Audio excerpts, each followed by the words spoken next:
Through all our lives, there are moments when you remember exactly where you were when an event occurred. So 9/11, probably most people in the room will remember where they were when they heard that the planes hit the towers. Princess Diana's car crash, and recently when the Queen died. But for those of my age, in amongst those moments, you'll recall where you were when the catastrophic Thredbo landslide disaster occurred. Frighteningly, it was nearly 26 years ago, at 11:30 p.m. on the 30th of July, 1997. Thousands of tons of liquefied earth and debris slid down the town of Thredbo, destroying 2 lodges in the Alpine village, and it gripped a nation. For more than 2 days, no survivors were found. But then, at 5:42 a.m. on August 2nd, rescue workers once again dropped some sound equipment into a hole they had been digging in and detected some movement underneath the concrete slab. A rescue worker yelled out, "Rescue team working overhead. Can anyone hear me?" To which a voice called back, "I can hear you." And so began a painstaking 11-hour dig to pull the sole survivor of the disaster, where 18 people died, Stuart Diver, from the rubble, where he had been trapped for 65 hours in a small space between 2 concrete slabs beside the body of his wife, Sally. Please welcome Stuart and Peter to the stage to talk about his incredible rescue and his life's journey from that day to now.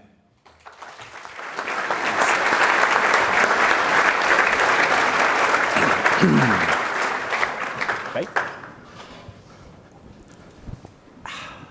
How does that make you feel, just listening to Pat recount that story? I know. That sometimes it feels like yesterday, and then and then it obviously brings back one of the more traumatic parts of my life, obviously, as it goes through. But just before we start, sitting before and listening to Anna speak, you realise that everyone is going through little traumas, big traumas, and it was just, I said to you before, you'll outdo me before you get up here. I hope you don't outdo me. I hope I've got something interesting to say here today. But it was amazing to hear from you, and so strong. I look at you and think, to get up and talk like that is just incredible. So, thank you for sharing. Bravo. What you said.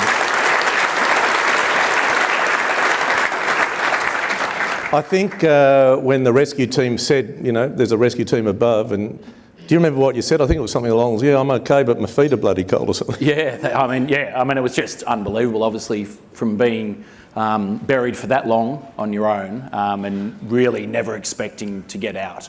By then, I'd pretty well lost all hope. It was, an unbelievable moment, and still you can hear it in my voice when Pat was just talking about that. Then it brings back that emotion in me again. It was just an unbelievable effort by everyone on that team, the thousands of rescue workers to put that effort in and to get me out. What's your most powerful memory of that time?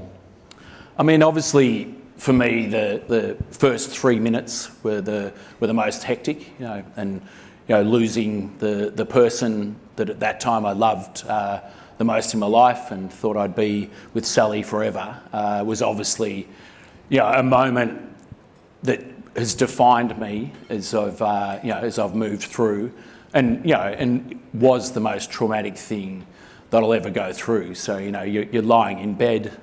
You're asleep, you're comfortable, it's dark.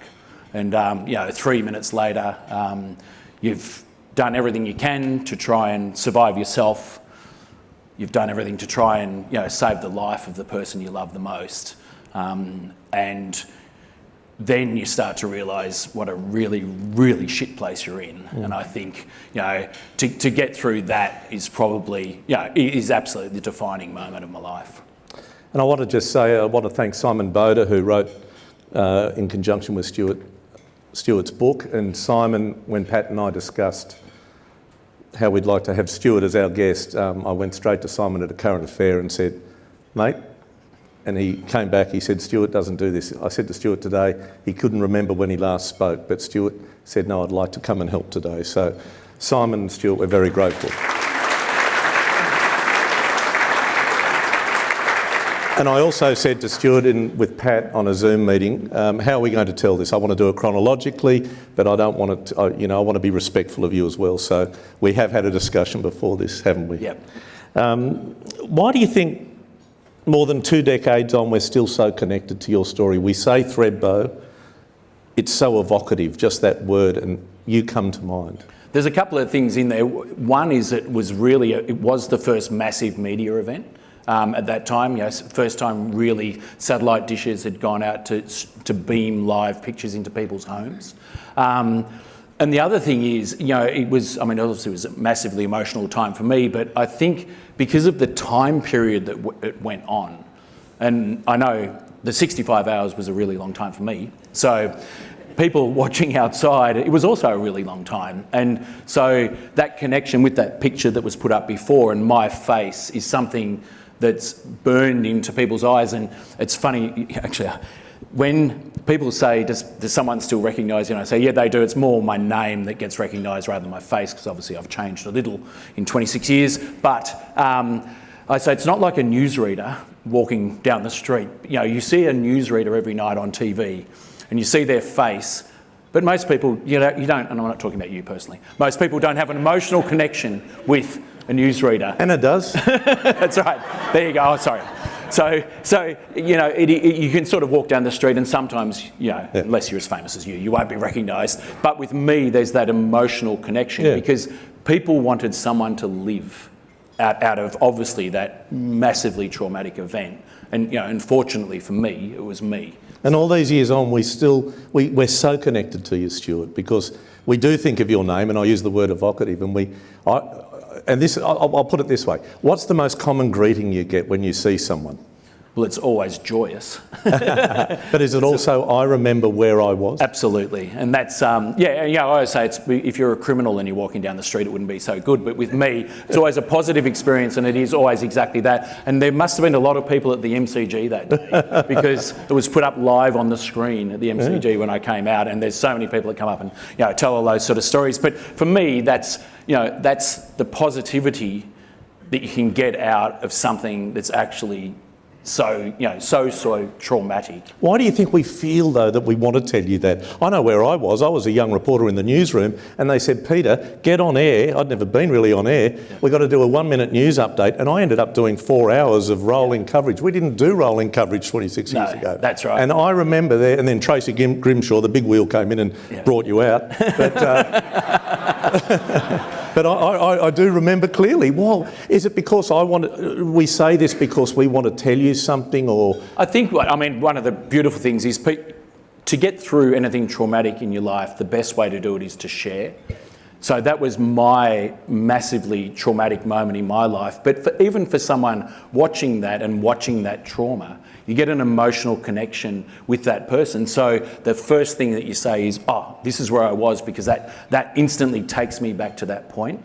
And that's what I've tried to do over the last 26 years, is use those moments to not dwell on the negativity of that trauma, but to try and dwell on what it is that's got me to this point today, to be able to sit in a room of 400 people and hopefully talk semi-eloquently to you.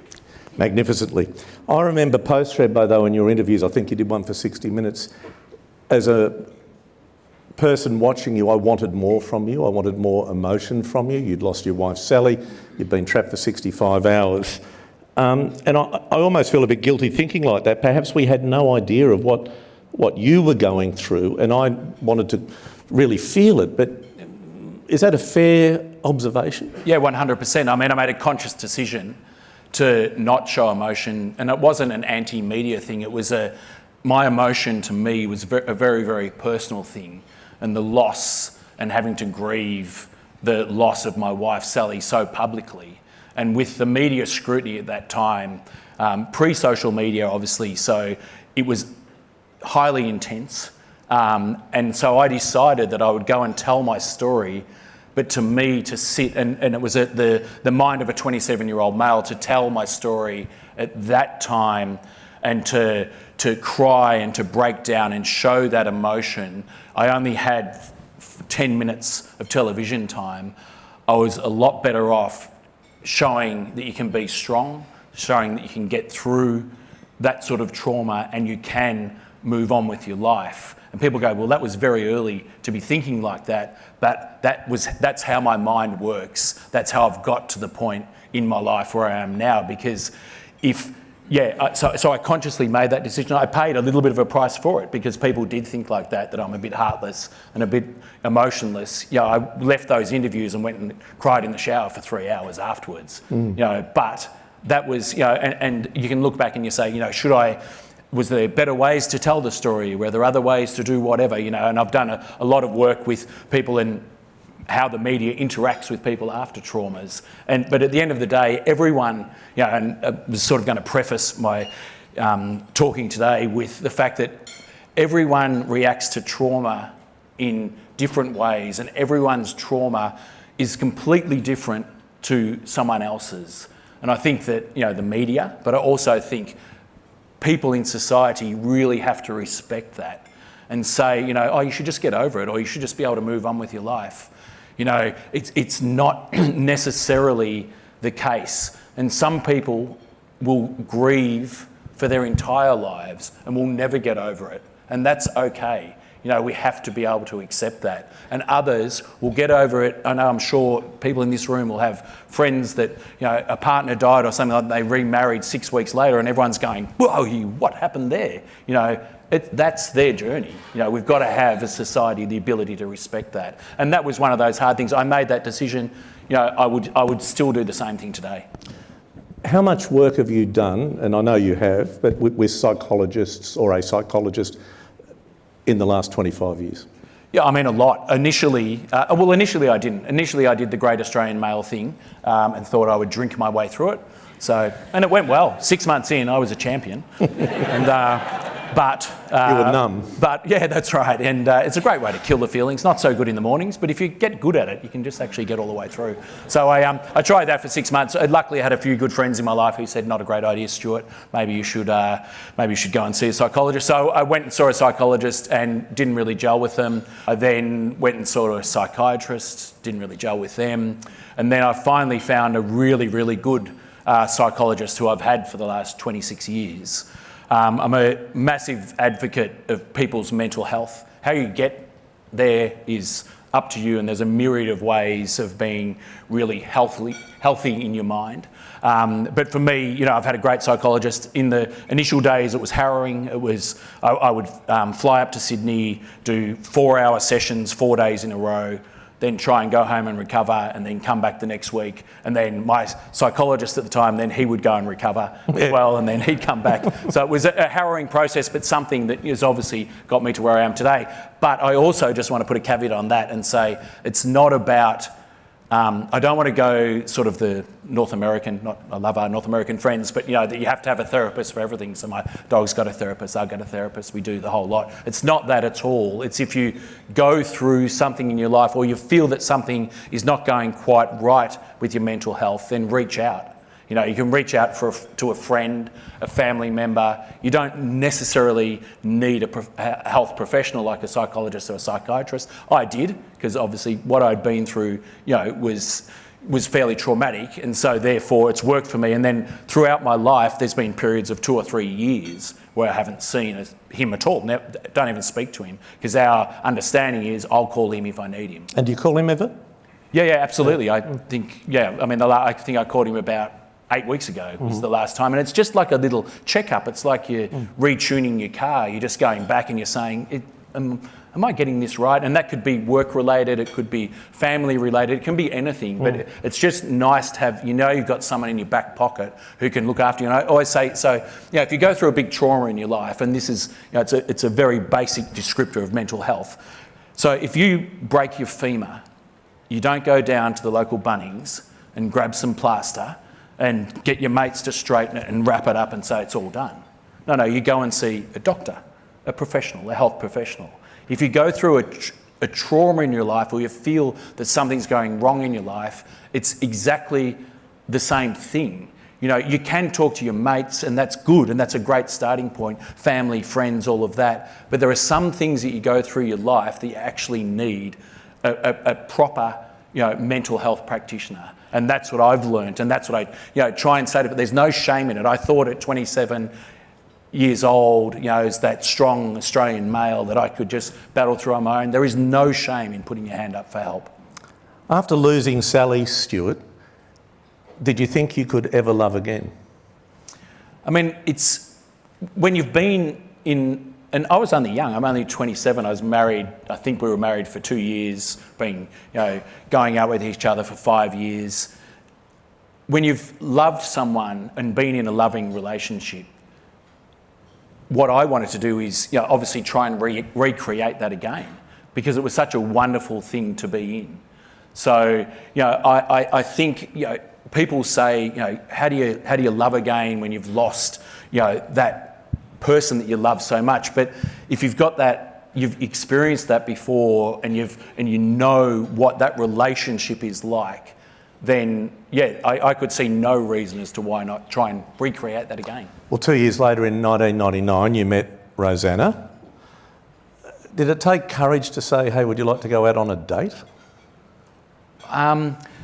There's about 1,000 stories there. In Thredbo, everyone meets in bars, okay? Yeah, that's what happens. So I think what happened was Rosanna had shown some interest in me. I'd shown some interest back, which was fantastic. She then asked me to come around for dinner.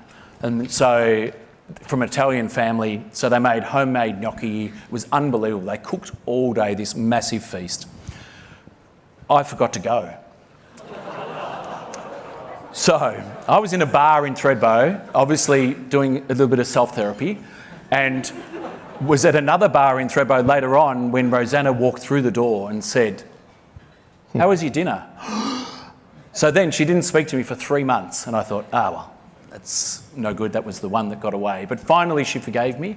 That was the story of our life. No, it wasn't. No, finally she forgave me, and obviously, from there blossomed a relationship that was still an interesting one, with a lot of media pressure, a lot of scrutiny on my life. Was it too soon after the landslide, and when is the right time to move on, and all of those sort of questions. But obviously, an amazing woman and an amazing part of my life. Well, that's interesting you bring that up about, what right do we have to offer you a commentary on when you can date again or fall in love again? And I remember when Glenn McGrath and he lost his wife, and there was commentary surrounding him when he met Sarah. And I know with my wife Jessica, we both said to each other, if anything happens to either of us, I've said to Jessica, I want you to fall in love with the best bloke you can ever fall in love with. If that's next week, next month, whatever, great. And she said the same back to me.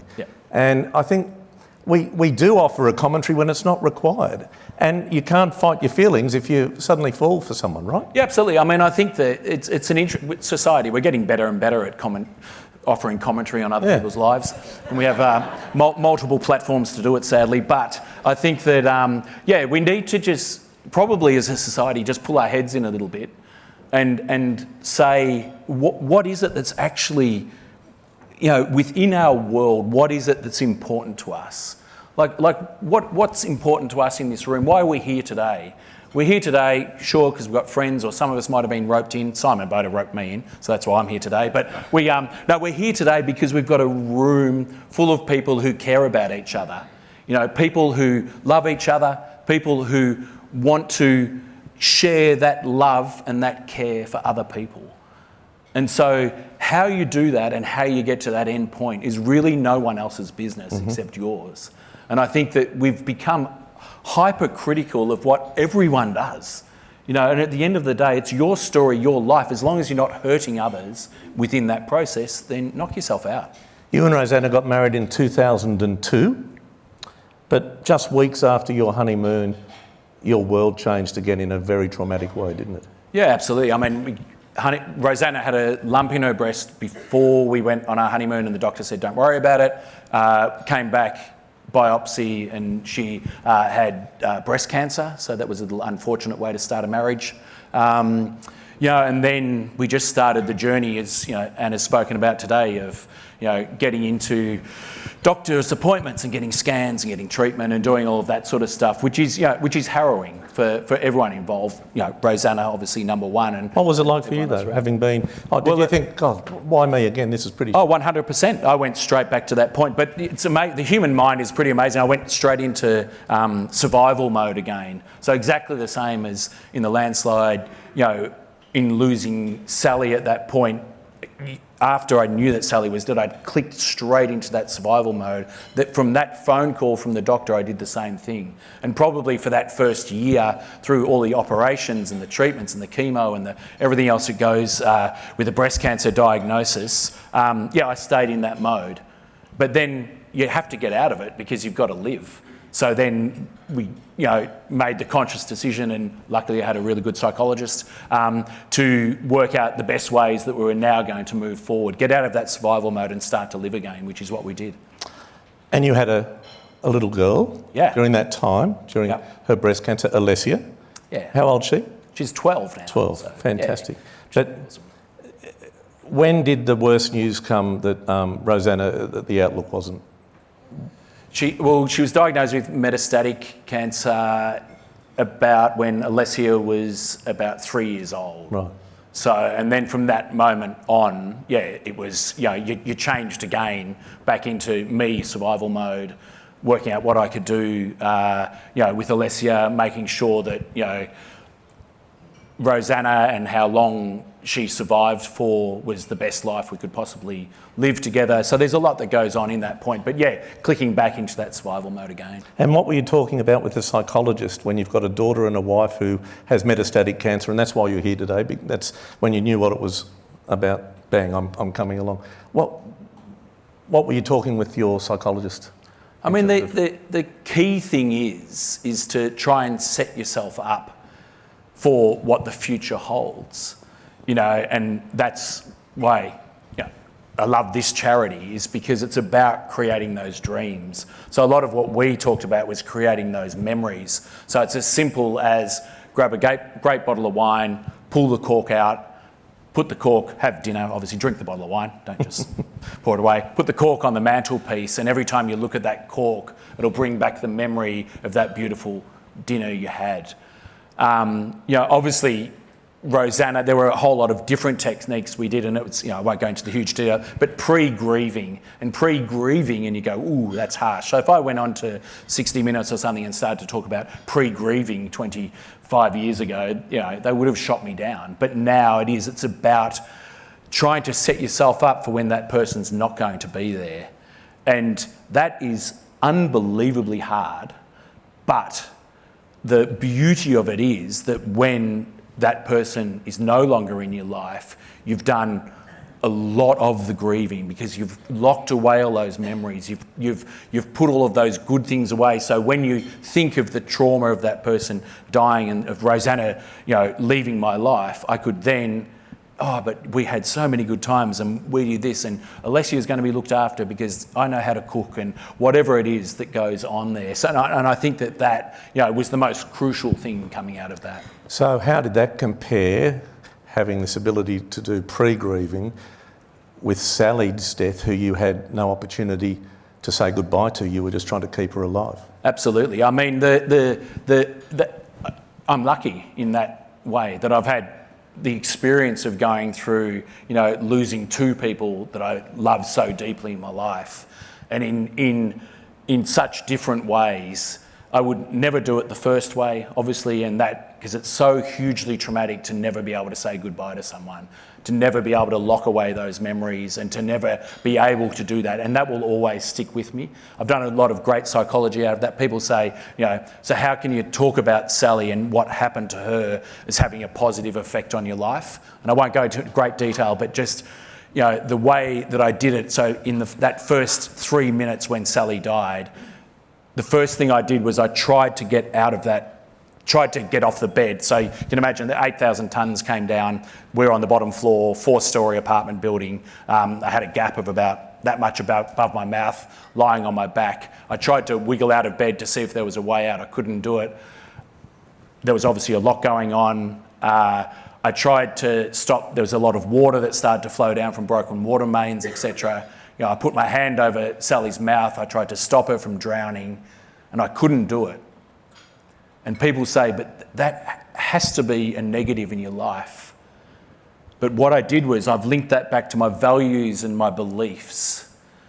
And one of my core values or beliefs, depending which way you want to look at it, is that I care for others. And that was instilled in me by my mum and dad. So even in the most traumatic part of my life, I tried to care for the person I loved the most in the world, and I failed. But that's okay, because at least I tried. And that's the bit that's stuck with me as I've gone through. With Rosanna, obviously, it was completely different because we got to do all of that pre. So we got to tell all the stories, create the memories. Rosanna's greatest fear about dying was not about me. She knew I'd be okay. It was about Alessia. So Alessia was 4.5 when Rosanna died, and it was, the last words that she said to me is, "You make sure." She didn't ask very nicely, actually. She said, "You make sure Alessia is okay." That was her concern. And and I just kept saying, "She'll be okay, she'll be okay." I got a little bit, after a few hours, I was starting to go, "What about me?" But it was a little bit, but that was because we'd done so much work to get to that point. But Rosanna left some beautiful gifts and memories for your beautiful daughter, didn't she? Yeah, you were unaware of. Yeah, absolutely. I mean, she said there was a chest. We had a chest in the middle of the room, and I knew Rosanna had a very good taste in clothes and boots and shoes, which is a good thing to have. And so she loved shopping, and she put all her best pieces away. After Rosanna died, I opened it up and had a look through, and I found that for every year of Alessia's life, so her 5th birthday onwards, she'd written her a birthday card and put them away. And I was blown away. I found a recipe book of all of her favourite recipes, so 100 handwritten recipes in a recipe book for Alessia. And I thought to myself, how, when you're sitting there not knowing when you're going to die, but thinking I might die at some point, the strength to be able to sit there, and we haven't opened any of those cards, we save them until Alessia's actual birthdays, and you read them, and to have the foresight that far in advance as to what a 13 or a 12-year-old might be thinking, and to be able to do that is just, it makes me look weak. I mean, to have that strength and the ability to do that is just incredible. So, she was an absolutely amazing, lady, and one that, fortunately for me, I was lucky to share that part of my life with. The impact of motherhood from Rosanna is still very, very clear on your daughter. Yeah, absolutely. Yeah, absolutely. And that's the key. Kids only want to be loved. Yeah. Love them, and they're fine. I think you've called it post-traumatic growth. Is that a good way of putting where you've come in these years?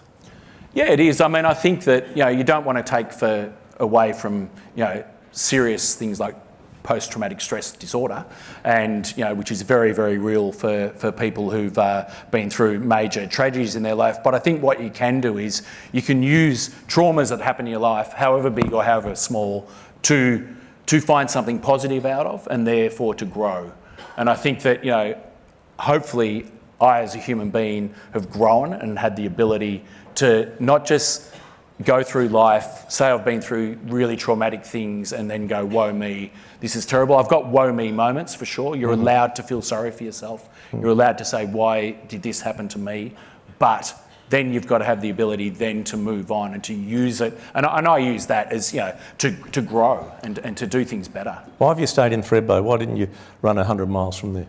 Because it's that same thing. I mean, my mind and the way that I work is to confront the pain, confront what you've been through, deal with it, and then you have the ability to move on. I did think definitely of going away somewhere else, especially with the scrutiny of the media at that time. But I also had a very, very protective community, small community, 250 people, and they really looked after me and have continued to this day. So, I wouldn't be anywhere else. You've lost 2 wives, Sally and Rosanna. You've been through, the way you've described it today, that landslide is beyond any of our comprehension. Is there any love left in the tank? There always is. There always is. This is the 60 minutes question. So. It's what we call the tick, tick, tick grab, Stuart. Right. And off to an ad break. Thanks very much, everyone. No, of course. I mean, I can't have said what I've just said there and not being able to back it up.